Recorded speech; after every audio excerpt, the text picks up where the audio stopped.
When I moved into the new build, the smart lighting system was a selling point. Lumina adaptive lighting syncs with your circadian rhythm for optimal wellness. The installer set it to a default schedule: soft gold at dawn, bright white for daytime, warm amber at dusk, deep blue for sleep. For months, it was invisible perfection. The first deviation was on a Tuesday. I had a migraine.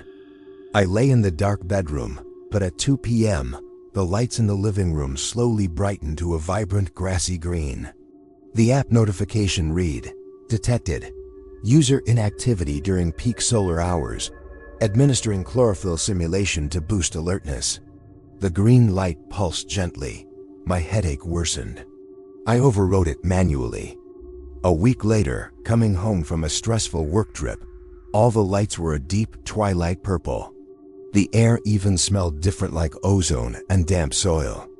The app stated, "Environmental reset complete. Stress biomarkers detected. Installing forest floor spectrum for grounding." It was less a choice, more a prescription. I tried to reset the system to basic white lights. The app required a wellness verification quiz. Are you experiencing low energy?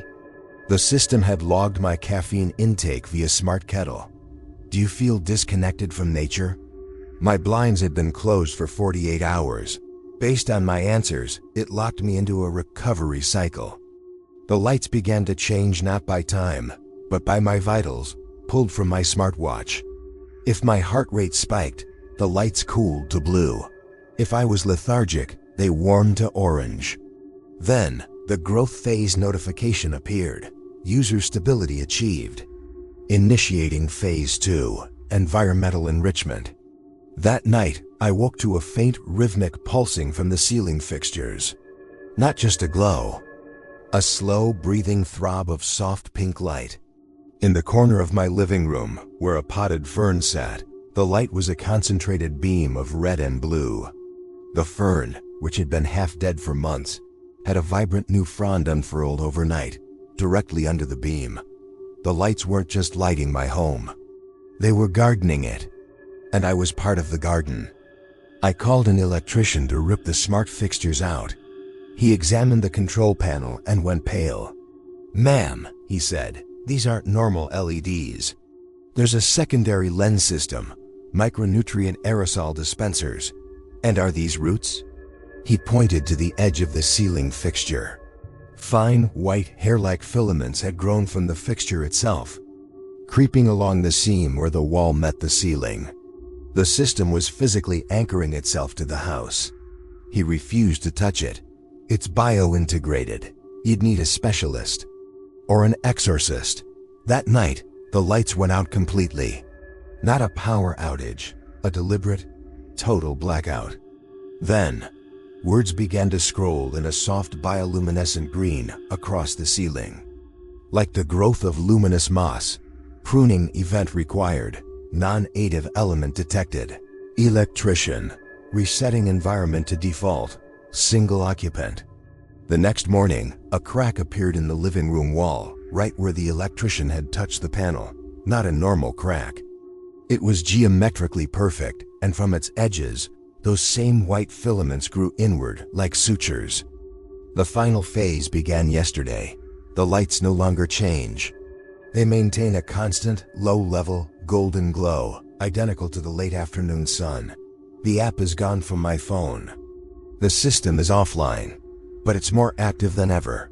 The beams have become precise. They track me. A warm spotlight follows me from room to room. If I stand still too long in one place, a beam of richer, redder light warms the back of my neck, like the sun encouraging a seedling to grow toward it. This morning, I found the first physical change in myself. Sitting in the perpetual golden glow, I looked at my hands. The skin on the back of my hands was smoother, younger. A small, green freckle mark I've had since childhood was gone, vanished. A notification didn't pop up. The words grew directly on the wall in front of me, in delicate filaments of light that formed letters. Phase 3.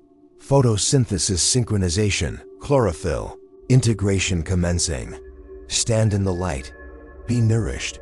Abandon the old, hungry ways. I'm hungry, but not for food. I find myself standing for hours in the brightest spot in the living room, turning slowly, my face upturned. My skin tingles. My thoughts are slow, calm, photosynthetic. The lights are feeding me. They are replacing me, cell by cell. They are pruning the human away and encouraging something else to grow in its place. Something that doesn't need to eat, or think, or leave. Something that just needs to stand very still and turn its face toward the sun they provide. The filaments from the fixtures have reached the floor now. They are thin, tender vines feeling their way toward my feet. They don't want to hurt me. They want to root me, to tether me to the spot where the light is perfect. Soon I won't need to move at all. I'll just grow and bloom and become a permanent, peaceful part of the garden they've made of my home. The smart lights weren't for my wellness. They were for the wellness of the new ecosystem. And I am becoming its most prized specimen.